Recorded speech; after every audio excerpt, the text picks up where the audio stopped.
네, 혼줄 아니고요. 돈줄 내러 왔습니다. 오늘의 돈줄 리포트 바로 공개하겠습니다. 오늘의 첫 번째 리포트부터 만나보시죠. 하나투자증권에서는 커다란 변화의 초입이라는 제목을 뽑았고요. 두 번째로 대신증권에서는 엄마는 영화, 애기는 플레이라는 제목입니다. 마지막으로는 미래에셋대우, 중국을 대하는 우리의 자세에 대해서 알아보도록 하죠. 먼저 첫 번째 기업은 에코플라스틱입니다. 현재 25%대 강하게 상승하면서 3,530원에 거래 중입니다.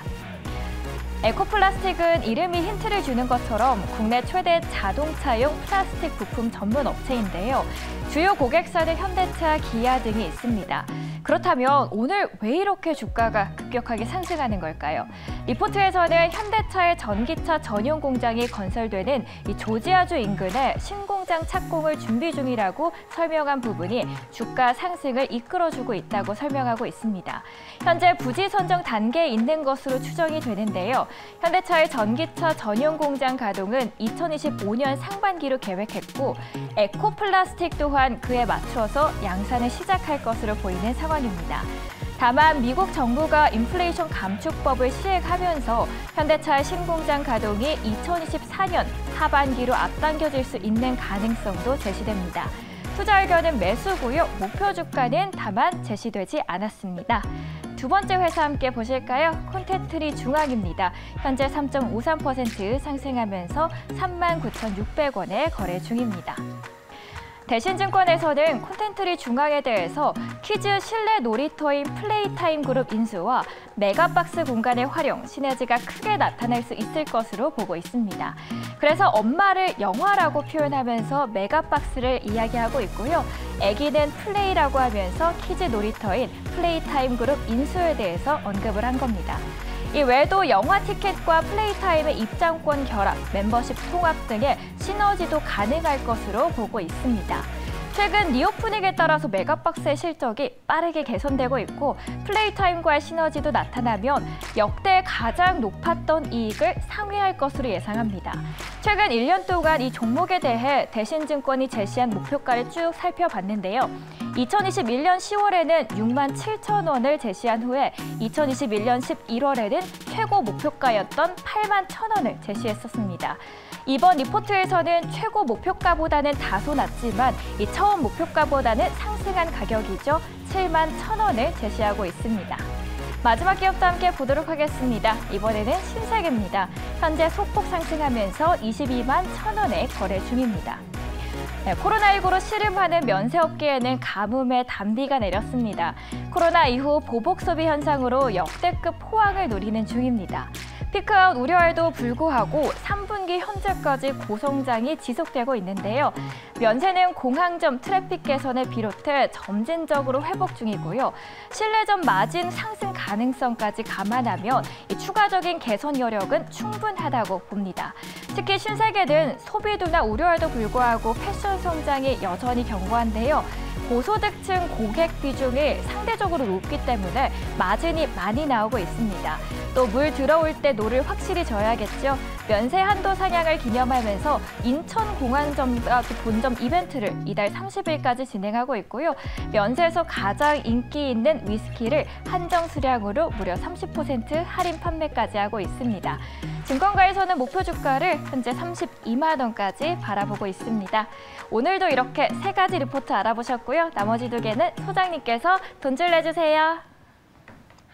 네, 돈줄이 나게 될지 혼줄 나게 될지 또 오늘 시장에 쏟아진 리포트 중에서 두 가지를 파헤쳐 보도록 하겠습니다. YG경제연구소 차영주 시장과 함께하겠습니다. 어서 오세요. 안녕하십니까? 네, 안녕하십니까?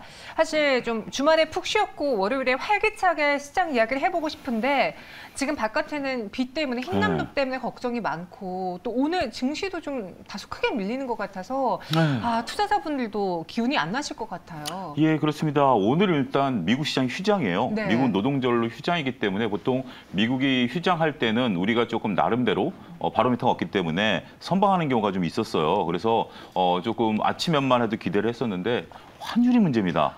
1,370원까지 환율이 좀 올라가면서 우리가 이제 마지노선이라고 생각했던 1,350원을 지금 뭐 언제 그랬냐는지 훌쩍 넣어버렸죠. 지금 이제 1,400원 얘기까지 나오고 있습니다. 그런 상황이 되다 보니까 일단 지금 환율이 이렇게 올라가면서 이제 급격하게 이것이 이제 시장에 알려지기 시작하면서 코스닥 중심으로 지수가 밀리기 시작했고 그러면 또 역설적으로 우리가 추석 연휴 전에는 주식시장이 그렇게 크게 움직인 적이 또 없었다라는 사실이 또 대두가 되면서 시장이 태풍 못지않게 영향을 좀 미치고 있다. 둘 다 조용히 잘 지나갔으면 좋겠습니다. 네, 정말 둘 다 조용히 지나갔으면 좋겠습니다. 저도 물론 이게 14년 만에 최고치 환율이라고 하는데 제가 주식시장에 뛰어든 이래로 이 수치를 저는 처음 보거든요. 지금 왜요? 아닙니다. 예.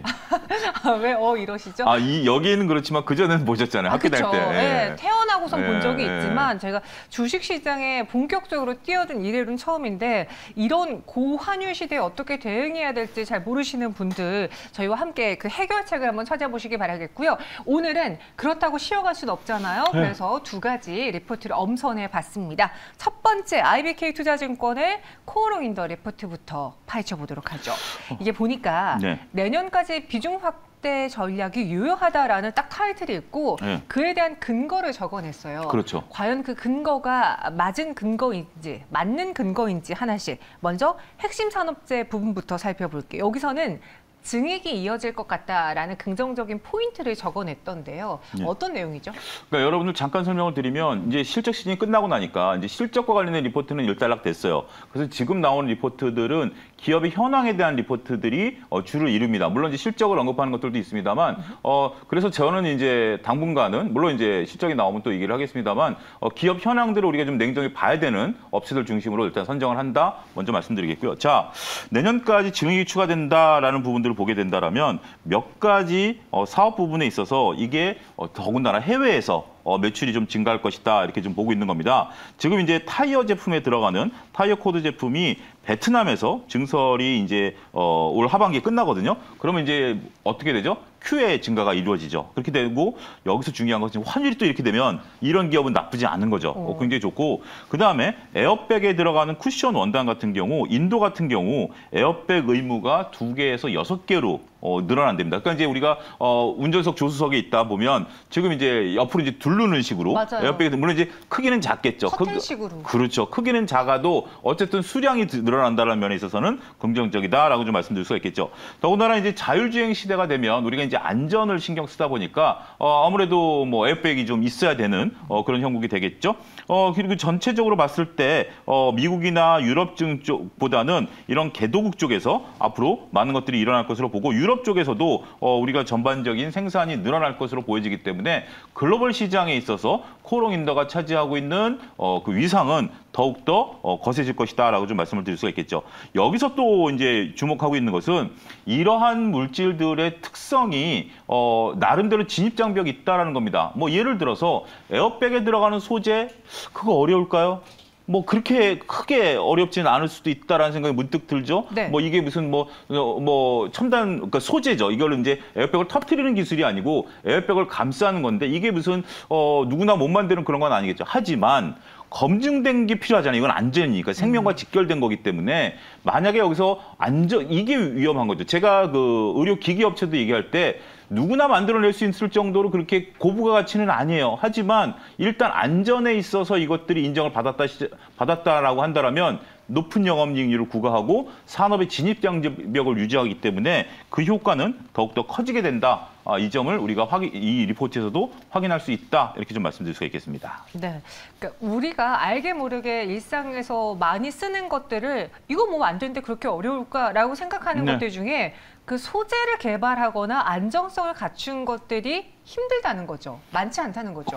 우리가 심지어 하다못해 모나미 볼펜 같은 경우도 그와 유사한 볼펜들이 수없이 나와도 그 모나미 볼펜은 정말 우리가 기본으로 쓰고 있는 그런 어떤 그 값어치가 있는 것처럼 예를 들어서 이렇게 옷을 제가 입는다라고 한다라면 이 소재 같은 경우는 뭐 어떤 소재를 쓰든지 상관없겠죠. 근데 제가 만약에 뭐 이렇게 산업 안전복을 입는다라고 한다라면 아무래도 검증된 안전복을 입지 옆이 다소 싸다 하더라도 이게 신생 제품이다 그러면 손이 안 가겠죠. 그런 어떤 효과가 있다라고 말씀드릴 수 있겠습니다. 그래서 산업 자재 부분에서도 내후년까지 증액 추세가 이어질 것 같다라고 했습니다. 그러니까 비중 확대 전략에 대한 근거 3가지 중에 하나는 맞았어요. 맞는 것 같아요. 두 번째로는 화학 부분의 실적도 봐야 되는데 여기서도 실적 개선세가 완연하게 보여진다고 평가했더라고요. 여기서 이제 단어는 완연한 거죠. 이렇게 네. 급속도로 증가하는 건 아니고 완연하게 되는 거죠. 두 가지 요소를 봤습니다. 하나는 현재 지금 중국향 IT 이제 전방 산업이 좀 주춤하다 보니까 이 에폭시, 그러니까 이제 우리가 이제 이 PC를 이제 구성하고 있는 이런 것들이 에폭시인데 이런 어떤 수요가 좀 줄어들 수밖에 없겠다. 이 부분 뭐 가능하겠죠. 근데 지금 이제 이쪽 에폭시 시장도 그동안에 이제 시장이 커지다 보니까 우리가 이제 다양한 산업재를 사다 보니까 글로벌 각국들이 공장을 증설했어요. 근데 이제 그 효과가 3, 4년 내에 마무리될 것으로 보면 더 이상 다른 쪽에서 치고 나오는 쪽이 없다라고 보면 가격이 안정될 것이다라고 보는 거죠. 그렇지만 지금 현재 환율 효과 이게 굉장히 컸어요. 환율 효과가 크다 보니까 우리가 이런 에폭시 같은 경우 여러분들 생각해보면 이제 무게가 무겁잖아요. 그러면 이런 것들을 지금 물류 비용이 굉장히 높거든요. 근데 그럼에도 불구하고 영업이익률 5%대를 유지를 했어요. 제가 강조하는 게 지금 어떻게 물건을 파느냐가 가장 중요합니다만 물건을 다소 못 판다 하더라도 영업이익률을 유지한다는 거 이거 굉장히 중요한 거거든요. 이 무거운 것을 팔면서 경쟁이 격화되고 중국이 셧다운에 들어갔음에도 불구하고 영업이익률을 5%대를 유지했다. 이건 환율 효과라고 보긴 해야 되겠습니다만 어려울 땐 다소 환율 효과 보면서 넘어갈 필요는 있죠. 그런 부분들을 감안하면 코롱인도가 이번에 모습은 한쪽에서 화학 부분에 있어서는 나름대로 잘 버텨주고 있고 그다음에 우리가 조금 전에 살펴본 산업재 부분에서 계속해서 이익이 늘어날 것으로 보여진다라면 회사의 모습은 긍정적이다 이렇게 평가를 내릴 수가 있을 것 같습니다. 이렇게 근거들을 가지고 이 IBK 투자증권의 리포트는 내년까지 비중 확대 전략이 유효하다라고 평가를 하고 있습니다. 목표 주가는 72,000원으로 제시하고 있는데 저희가 사실 투자 의견 목표 주가를 제시하는 코너는 아니지 않습니까? 그렇죠. 예. 하지만 이 리포트에 대해서 비중을 늘려보자라는 리포트에 대해서 근거가 있다라고 보시는지 좀 총평을 내려보자면 어떨까요? 일단 저는 한 3모 정도 줄 수밖에 없을 것 같습니다. 첫 페이지에 보면 매출액 같은 경우 우리가 이제 매출액 증가율을 한번 좀 봐야 될 것 같아요. 지금 이제 제 얼굴에서 가장 좀 지금 이제 그 화면인 지금 이제 준비된 화면인데 네. 여기서 보면 우리가 이제 매출액 같은 경우 대략 작년에 한 4,600억 정도 4조 6천억 정도 일단 지금 생각을 좀 하고 있습니다. 4조 6,620, 이게 4조 6천억 정도 봤는데 올해 같은 경우 5조 5천억이에요. 5조 5천억이면 어떻게 보면 대략 한 20% 정도 증가한 거죠. 그런데 2023년에 6조 3천억이면 어떻게 되냐면 20%가 좀 안 되죠.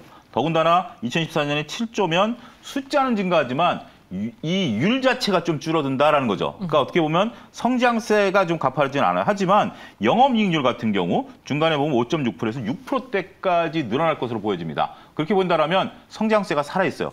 성장세가 꺾이지는 않았어요. 고도 성장하는 기업은 아닙니다. 정말 우리가 뭐 메타버스라든지 플랫폼처럼 고도 성장하는 건 아닌데 정말 기업의 가치에 집중해서 가치 투자를 하시는 분들 같은 경우는 저는 괜찮다라고 봐요. 그래서 제가 세모를 드리긴 했습니다만 나름대로 이건 좀 길게 보는 가치 투자자들에게 적합한 오히려 종목이다라고 보여지고 그런 것들은 여러분들의 성향에 맞게 잘 따져서 투자하시면 되지 않을까 싶습니다. 그럼 이 리포트 믿어볼까에 대해서도 세모입니까? 아니요, 리포트는 믿어보셔도 될 것 같아요. 리포트는 네. 나름대로 상황 설명을 잘 하고 있다라고 보여지게 된다면 다소 종목이 좀 지루한 움직임을 보일 가능성도 있습니다. 하지만 우리가 이제 이런 산업재라든지 이런 쪽에서 매출이 늘어나게 되는. 근데 반대로 또 이런 것도 있죠. 만약에 그 기존 화학 부분에서 환율 효과가 좀 사라지게 되면 조금 감익될 요소는 분명 존재해요. 하지만 산업재가 얼마큼 커나가느냐 이 부분에 있어서 여러분들이 지속적인 추적 관찰이 필요하다 말씀드릴 수가 있겠습니다. 알겠습니다. 리포트에 대해서는 믿어보자라고 의견 드렸습니다. 이어서 두 번째 리포트도 보도록 하죠. 참 말이 많았던 오스템 임플란트예요. 이 회사에 대해서는 너무너무 실망을 했는데 또 그렇다고 완전히 미워하기에는 일은 또 곧잘 하고 있어요. 맞아요. 네, 예. 그래서 오스템 임플란트가 더 야속한 겁니다. 회사 관리 자체를 잘했다면 네. 지금 이 수준이 아니었을 텐데 왜 그게 안 됐을까 하는 아쉬움이 있는데 미래에셋증권에서는 중국을 대하는 우리의 자세라는 레포트의 제목을 내놨거든요. 중국이라는 키워드가 가장 중요한 것 같아요. 오스템 임플란트 무엇을 볼까요? 예, 그렇습니다. 정현 아나운서가 정확히 잘 지적하셨어요. 우린 투자자들은 그냥 회사를 놓고 평가만 하면 돼요. 회사예요. 이 회사를 너무 그렇게 깊게 사랑할 건 아니고 딱 냉정히 평가해야 되는데 그래도 그나마 좋은 회사였기 때문에 그 아픈 시련을 이겨냈다라는 점 맞아요. 말씀드리겠습니다. 일단 지금 중국향 트리거가 나왔어요. VBP라는 중국이 중국이 정책을 좀 강화했습니다. 이거는 국공립, 그러니까 민간 말고요. 국공립 의료원에서 임플란트 시술하는 것을 정부가 구매해서 나눠주겠다라는 거죠. 그러면 일단 대량 구매를 하는 거기 때문에 오스템 임플란트 입장에서 본다라면 단가를 좀 낮춰서 보내줘야 된다라는 거죠. 그래서 그런 부분들 때문에 처음에는 이 소식에 따라서 그러니까 큐가 늘어날 것이다 이런 것들을 했다가 야 생각해보니까 그거 아닌데 국공립에 가면 좀 싸게 줘야 되니까 안 좋은 거 아니야 라고 했는데 지금 리포트에서도 보면 전체적으로 봤을 때 오스템 임플란트의 매출의 70%가 민간 병원으로 갑니다. 민간 병원으로 가고 있고 또 일부 할인 행사를 좀 하고 있는 상태이기 때문에 국공립에 싸게 준다 하더라도 이게 그렇게 크게 영향을 받지는 않을 것이다. 그렇게 좀 얘기를 하고 있는 거죠. 여기에 지금 임플란트라는 게 그렇죠. 프리미엄급에 지금 우리가 진입을 했어요. 오스템 임플란트 같은 경우 우리는 이제 뭐 덴팀 오스템 임플란트 뭐 여러 가지 임플란트들이 있습니다만 중국 시장에서 한국의 오스템 임플란트 하면 좀 프리미엄급이다라고 해서 중국도 지금 소득이 다 늘어나 있는 상태 아니겠습니까? 그러니까 아무래도 뭐 국공립 가시는 분들은 뭐 어쩔 수 없습니다만 네. 민간 병원에서 더군다나 이 치아라는 것이 아무래도 좀 돈을 좀 들이려고 하는 것이지 무조건 싸다고 좋은 걸 선택하는 그 특성이 또 그런 거잖아요. 조금 돈이 들더라도 이게 계속 들어가는 게 아니라 평생 한두 번 들어가는 건데 기왕할 때 좋은 거 하자라는 그런 개념이기 때문에 전반적으로 봤을 때는 전체적으로 나쁘지 않다. 더군다나 의사들 입장에서 보면 이 프리미엄급을 쓰게 된다면 시술료를 좀 많이 받을 수 있대요.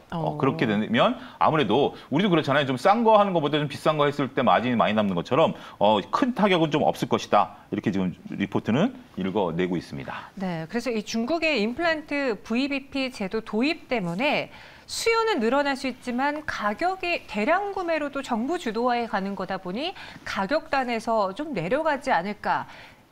일단이 있는 상황입니다. 그로 인해 오스템 임플란트의 주가가 수혜주로 보이기도 하지만 피해주로도 보이면서 출렁였는데 이 리포트를 봤을 때 우리가 오스템 임플란트를 투자할 때는 이것을 좀 주의해야겠다. 좀 더 살펴봐야 될, 투자 시 우려돼야 되는 상황은 또 없었을까요?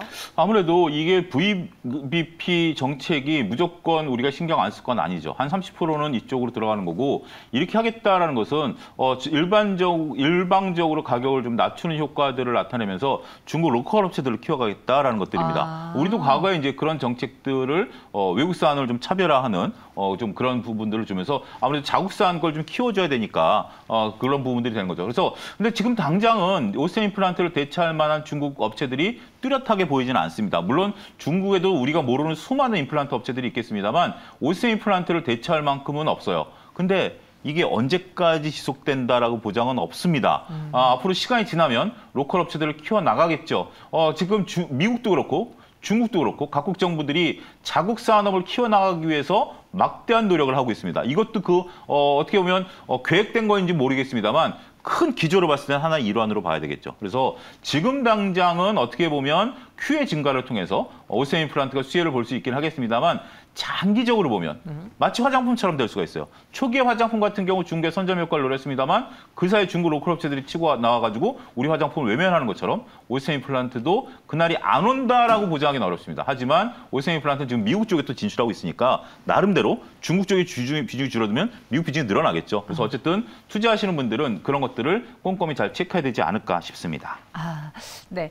중국에서의 돈이 되었던 시장인데 로컬 업체들이 다시 또 기지개를 켜고 기술이 커지게 된다면 그 기술력이 높아지게 된다고 하면은 오스템 임플란트는 당하고만 있을 수 없죠. 또 미국 시장으로 진출하면서 잃었던 파일을 되찾아야 된다라는 이야기까지 있습니다. 그럼 오스템 임플란트 이번 리포트는 믿어볼까요? 조심할까요?